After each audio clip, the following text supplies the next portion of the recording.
Hello everyone, welcome back to my channel. आज है 6 अप्रैल और आज के इम्पॉर्टेंट सेशन में हम लोग पूरे 1 वीक से बनने वाले करंट अफेयर्स के सभी इम्पॉर्टेंट क्वेश्चंस का वन लाइनर के तौर पर रिवीजन करने वाले हैं। इन सभी क्वेश्चंस को हम पूरे वीक में डिटेल में डिस्कस कर चुके हैं, सो इसलिए आज सिर्फ वन लाइनर के तौर पर रिवीजन करेंगे। तो चलिए स्टार्ट करते हैं आज का इम्पॉर्टेंट सेशन। तो आज का पहला सवाल है, हाल ही में सार्वभौमिक स्वीकृति दिवस कब मनाया गया है? तो इसका आंसर हो जाएगा 28 मार्च। तो हर साल 28 मार्च को सार्वभौमिक स्वीकृति दिवस मनाया जाता है। इस दिवस का उद्देश्य है बहुभाषी और समावेशी इंटरनेट को बढ़ावा देना। इस दिवस की स्थापना ICANN द्वारा UASG के सहयोग से की गई थी। पहली बार यह दिवस 28 मार्च साल 2013 को मनाया गया था। साल 2025 के लिए इस दिवस की थीम है असंबद्ध को जोड़ना, विकसित भारत के लिए बहुभाषी इंटरनेट का निर्माण करना। अगला सवाल है, हाल ही में एशिया के सबसे बड़े इंटर कॉलेजिएट प्रौद्योगिकी और उद्यमिता महोत्सव का उद्घाटन किसके द्वारा किया गया है? तो आंसर हो जाएगा जनरल अनिल चौहान। तो हाल ही में chief of defence staff general Anil Chauhan द्वारा IIT कानपुर में एशिया के सबसे बड़े इंटर कॉलेजिएट प्रौद्योगिकी और उद्यमिता महोत्सव टेक कृति 2025 का उद्घाटन किया गया है। इसका थीम था पंतारे, जिसका अर्थ होता है सब कुछ बहता है, जो कि प्रौद्योगिकी और नवाचार के निरंतर विकास का प्रतीक है। अगला सवाल है, हाल ही में भीम 3.0 किसके द्वारा लॉन्च किया गया है? तो इसका आंसर हो जाएगा केंद्र सरकार। तो हाल ही में डिजिटल भुगतान को बढ़ावा देने के उद्देश्य से भीम 3.0 केंद्र सरकार के द्वारा लॉन्च किया गया है। यह NPCI यानी कि national payment corporation of India द्वारा विकसित किया गया है। इसका उद्देश्य है भारत में आसान, सुरक्षित और तेज UPI आधारित भुगतान सेवाएं प्रदान करना। अगला सवाल है, हाल ही में भारतीय बैंक संघ के नए अध्यक्ष कौन नियुक्त किए गए हैं? तो आंसर हो जाएगा चल्ला श्रीनिवासुलु शेट्टी। तो हाल ही में SBI अध्यक्ष चल्ला श्रीनिवासुलु शेट्टी को IBA का नया अध्यक्ष नियुक्त किया गया है। AGM के अगली बैठक तक यह IBA के अध्यक्ष के रूप में कार्य करेंगे। अगला सवाल है, हाल ही में GSMA का अध्यक्ष किसे नियुक्त किया गया है? तो आंसर हो जाएगा गोपाल विट्ठल। तो हाल ही में भारतीय एयरटेल के उपाध्यक्ष और प्रबंध निदेशक गोपाल विट्ठल को GSMA के नए अध्यक्ष के रूप में नियुक्त किया गया है। GSMA के अध्यक्ष बनने वाले गोपाल विट्ठल दूसरे भारतीय हैं। पहले थे सुनील भारती मित्तल। अगला सवाल है, हाल ही में भारत और किस देश के बीच नौसैनिक अभ्यास इंद्र 2025 शुरू हुआ है? तो आंसर हो जाएगा रूस। तो इंद्र अभ्यास भारत और रूस के बीच द्विपक्षीय नौसैनिक अभ्यास है। हाल ही में इसके 14वें संस्करण का आयोजन किया गया है, जो कि 2 चरणों में किया गया है। यह अभ्यास दोनों नौसेनाओं के बीच दीर्घकालिक रणनीतिक संबंधों का प्रतीक है। इसके पहले चरण का आयोजन चेन्नई में 28 मार्च से 30 मार्च तक किया गया है, जो कि इसका हार्बर चरण था, जबकि इसका दूसरा चरण बंगाल की खाड़ी में 31 मार्च से 2 अप्रैल तक किया गया है, जो कि इसका समुद्री चरण था। अगला सवाल है, हाल ही में एबल पुरस्कार 2025 से किसे सम्मानित किए जाने की घोषणा की गई है? तो आंसर हो जाएगा मसाकी काशिवरा। तो सबसे पहले एबल अवार्ड किससे संबंधित है? तो इतना तो पता ही होगा, एबल अवार्ड गणित के क्षेत्र में दिया जाता है। तो हाल ही में जापानी गणितज्ञ मसाकी काशिवारा को साल 2025 के लिए एबल पुरस्कार से सम्मानित किए जाने की घोषणा की गई है। यह award Norwegian academy of science and letters द्वारा दिया गया है। इन्हें यह अवार्ड बीजगणितीय विश्लेषण और प्रतिनिधित्व सिद्धांत में इनके असाधारण योगदान के लिए दिया गया है। इस अवार्ड विजेता को सम्मान के तौर पर 7.5 मिलियन नॉर्वेजियन क्रोनर और एक ग्लास पट्टिका दी जाती है। अगला सवाल है, हाल ही में भारतीय सेना द्वारा म्यांमार में मानवीय सहायता प्रदान करने के लिए कौन सा ऑपरेशन शुरू किया गया है? तो इसका आंसर हो जाएगा ऑपरेशन ब्रह्मा। तो हाल ही में भारत द्वारा म्यांमार में आए 7.7 तीव्रता के भूकंप से प्रभावित लोगों की मदद के लिए राहत सामग्री पहुंचाई गई है। साथ ही म्यांमार और थाईलैंड में सहायता प्रदान करने के लिए ऑपरेशन ब्रह्मा शुरू किया है। भारत द्वारा C-130J और 2 C-17 ग्लोब मास्टर विमानों के जरिए राहत सामग्री, दवाइयां, NDRF का 80 सदस्यीय खोज एवं बचाव दल तथा सेना का फील्ड अस्पताल भी भेजा गया है। अगला सवाल है, हाल ही में किस राज्य की कोसी मेची अंतरराज्यीय लिंक परियोजना को केंद्रीय कैबिनेट द्वारा मंजूरी दी गई है? तो इसका आंसर हो जाएगा बिहार। तो हाल ही में केंद्रीय कैबिनेट द्वारा बिहार की 6,282 करोड़ रुपए की लागत वाली कोसी मेची अंतरराज्यीय नदी जोड़ो परियोजना को मंजूरी दी गई है। अगला सवाल है, हाल ही में फ्लिपकार्ट के नए CEO के रूप में किसे नियुक्त किया गया है? तो इसका राइट आंसर हो जाएगा कल्याण कृष्णमूर्ति। अगला सवाल है, हाल ही में नीति आयोग के पूर्णकालिक सदस्य कौन बने हैं? तो आंसर हो जाएगा राजीव गौबा। तो पूर्व कैबिनेट सचिव राजीव गौबा को हाल ही में नीति आयोग का पूर्णकालिक सदस्य नियुक्त किया गया है। राजीव गौबा 1982 बैच के झारखंड कैडर के IAS अधिकारी हैं। साल 19 से साल 2024 तक कैबिनेट सचिव के रूप में भी कार्य कर चुके हैं। अगला सवाल है, हाल ही में किस देश द्वारा फेसबुक पर प्रतिबंध लगा दिया गया है?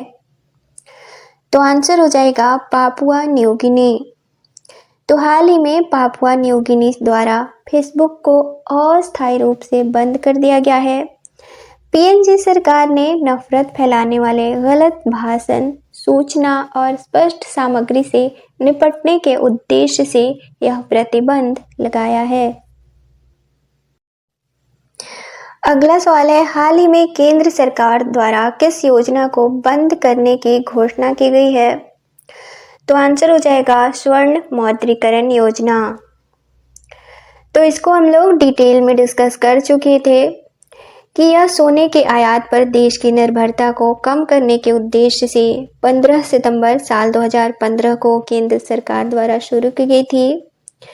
इसमें स्वर्ण मौद्रीकरण योजना में तीन घटक हैं, जो कि ये पहला है अल्पकालिक बैंक जमा जो कि 1 से 3 वर्ष के लिए है।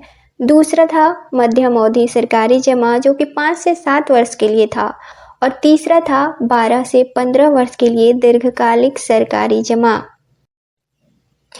तो बैंक अपनी अल्पकालिक स्वर्ण जमा योजनाओं को जो कि 1 से 3 वर्ष के लिए है को जारी रख सकते हैं। इसका अर्थ यह है कि केंद्र सरकार द्वारा केवल 2 घटकों को बंद किया गया है, जो कि पहला है मध्यम अवधि सरकारी जमा जो कि 5 से 7 वर्ष के लिए और दूसरा दीर्घकालिक सरकारी जमा जो कि 12 से 15 वर्ष के लिए है। इन दोनों को बंद किया गया है। अगला सवाल है, हाल ही में भारतीय रिजर्व बैंक ने अपना कौन सा स्थापना दिवस मनाया है? तो इसका आंसर हो जाएगा 90वां। तो हाल ही में RBI ने अपना 90वां स्थापना दिवस मनाया है। अब RBI क्या है? तो RBI भारत का केंद्रीय बैंक है। यह भारत के सभी बैंकों का नियमन करता है। इसकी स्थापना 1 अप्रैल साल 1935 को यंग हिल्टन कमीशन की सिफारिश के आधार पर की गई थी। इसके वर्तमान अध्यक्ष हैं संजय मल्होत्रा, जो कि आरबीआई के 26वें अध्यक्ष हैं, और पहले थे ओस्वन स्मिथ, और पहले भारतीय गवर्नर थे सीडी देशमुख। अगला सवाल है, सीनियर एशियाई कुश्ती चैंपियनशिप 2025 में भारत ने कितने पदक जीते हैं? तो इसका आंसर हो जाएगा 10 पदक। तो सीनियर एशियाई कुश्ती चैंपियनशिप 2025 यह इसका 21वां संस्करण था, जिसका आयोजन जॉर्डन की राजधानी अम्मान में किया गया है, जो कि यूनाइटेड वर्ल्ड रेसलिंग द्वारा किया गया है। भारत ने इस चैंपियनशिप में 10 पदक जीते हैं, 1 स्वर्ण, 3 रजत और 6 कांस्य। भारत की तरफ से एकमात्र स्वर्ण मनीषा भानवाला ने जीता है, जो कि 62 किलोग्राम भार वर्ग में जीती हैं। भारत की तरफ से इस चैंपियनशिप में 30 सदस्यीय कुश्ती दल शामिल हुए थे। अगला सवाल है, हाल ही में किस देश में बहुराष्ट्रीय संयुक्त वायु अभ्यास इन्यूकॉस 25 शुरू हुआ है? तो आंसर हो जाएगा ग्रीस। तो इन्यूकॉस 25 द्विवार्षिक बहुराष्ट्रीय वायु अभ्यास है, जिसका आयोजन ग्रीस के एंड्राविडा हवाई अड्डे पर किया गया है, जो कि 31 मार्च किया जा रहा है, जो कि 31 मार्च से 11 अप्रैल 2025 तक किया जाएगा। भारत सहित इस अभ्यास में 15 देश शामिल हैं। भारतीय वायुसेना के विमान Sukhoi 30 MKI, IL-78C 17 globe master परिवहन विमान इसमें शामिल हो रहे हैं। अगला सवाल है, हाल ही में घोषित अंतर्राष्ट्रीय योग दिवस 2025 की थीम क्या है? तो आंसर हो जाएगा एक पृथ्वी एक स्वास्थ्य के लिए योग। तो हाल ही में भारतीय प्रधानमंत्री द्वारा साल 2025 के लिए अंतर्राष्ट्रीय योग दिवस थीम की घोषणा की गई है। अंतर्राष्ट्रीय योग दिवस की शुरुआत 21 जून साल 2015 को की गई थी, जब इसका पहला अंतर्राष्ट्रीय योग दिवस मनाया गया था, जबकि 21 जून साल 2014 को अंतर्राष्ट्रीय योग दिवस 21 जून को स्थापित करने का प्रस्ताव यूएन महासभा में भारतीय प्रधानमंत्री द्वारा पेश किया गया था। अगला सवाल है, हाल ही में घोड़ा जात्रा उत्सव कहाँ मनाया गया है? तो आंसर हो जाएगा नेपाल। अगला सवाल है, हाल ही में आरबीआई द्वारा किस बैंक पर जुर्माना लगाया गया है? तो आंसर हो जाएगा HDFC बैंक और पंजाब एंड सिंध बैंक। तो हाल ही में HDFC बैंक और पंजाब सिंध बैंक पर नियमों का पालन न करने की वजह से आरबीआई द्वारा जुर्माना लगाया गया है, जो कि HDFC पर 75 लाख रुपए और पंजाब एंड सिंध बैंक पर 68.20 लाख रुपए का जुर्माना लगाया गया है।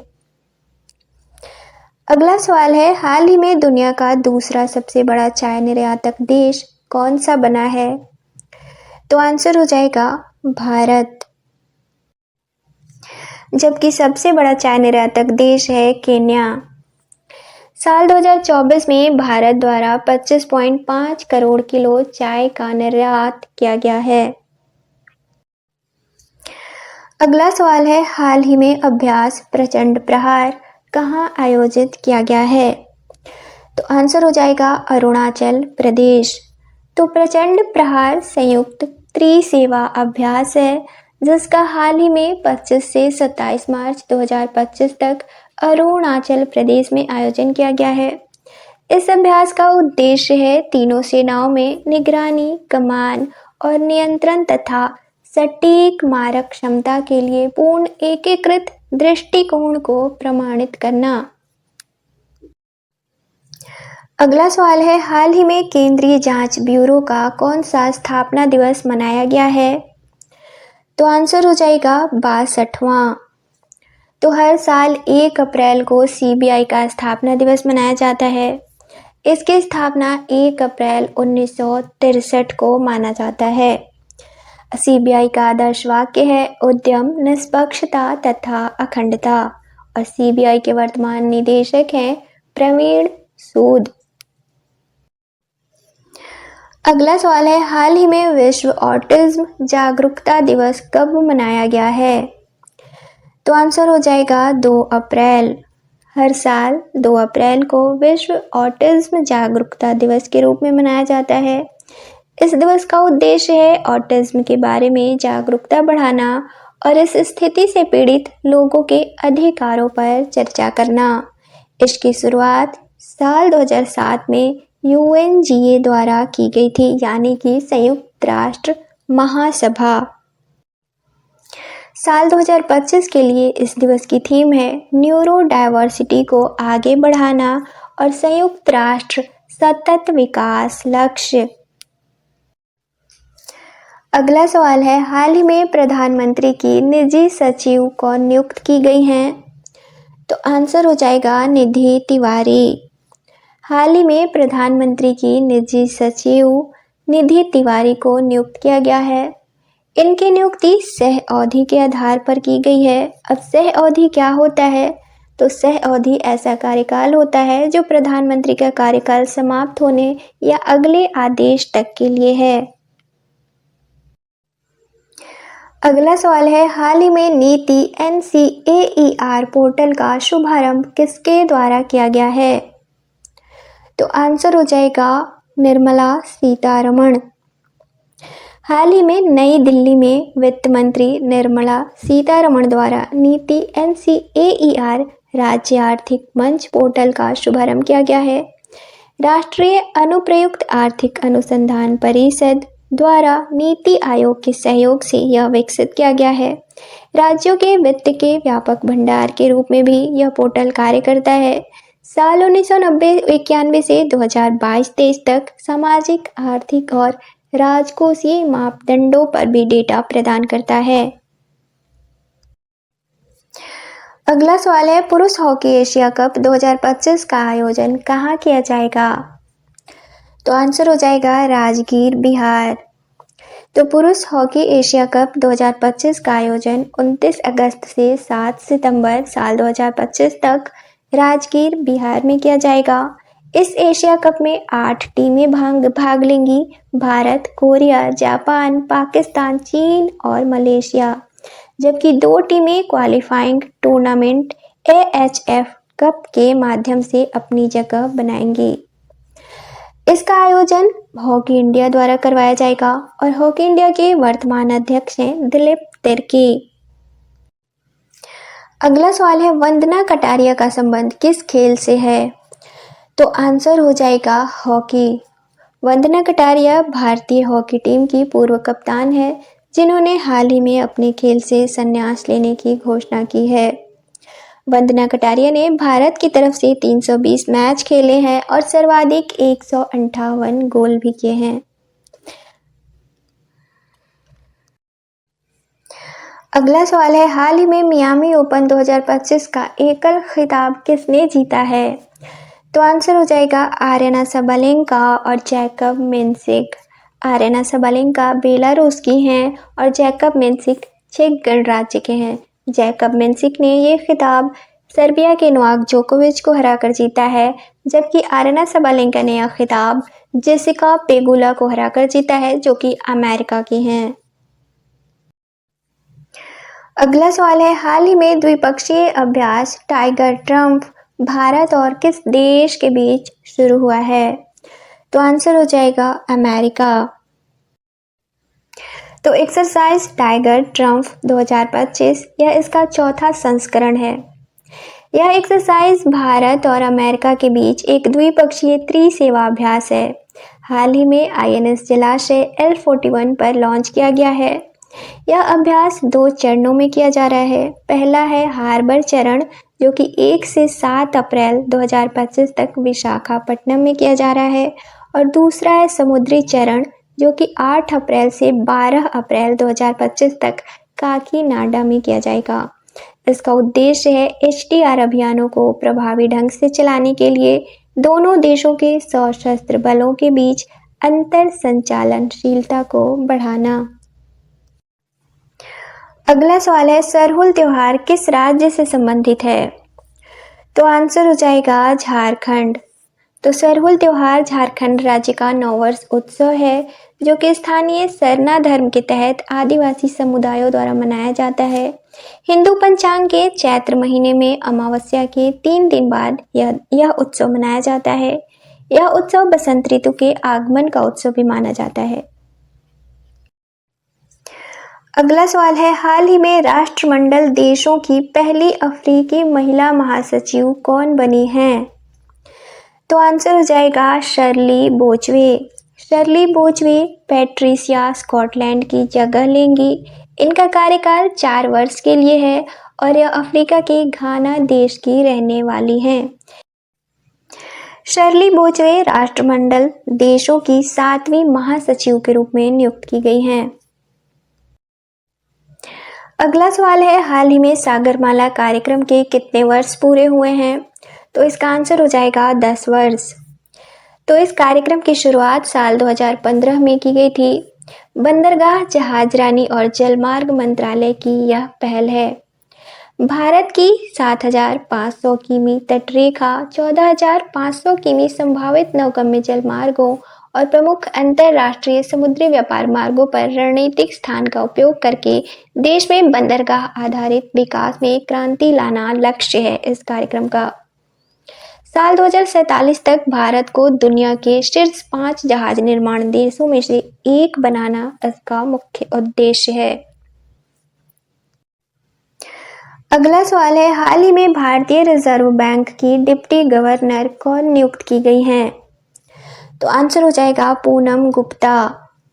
तो पूनम गुप्ता आरबीआई की डिप्टी गवर्नर बनने वाली चौथी महिला हैं जो कि 14 वर्ष बाद कोई महिला आरबीआई की डिप्टी गवर्नर के तौर पर नियुक्त हुई है। वर्तमान में पूनम गुप्ता एनसीएईआर की डायरेक्टर जनरल, प्रधानमंत्री की आर्थिक सलाहकार परिषद की सदस्य और 16वें वित्त आयोग की सलाहकार परिषद की संयोजक भी हैं। अगला सवाल है, हाल ही में कुंभकोणम पान के पत्ते और थोवलाई फूल माला को भौगोलिक संकेत टैग दिया गया है। ये किस राज्य से संबंधित हैं? तो इसका आंसर हो जाएगा तमिलनाडु।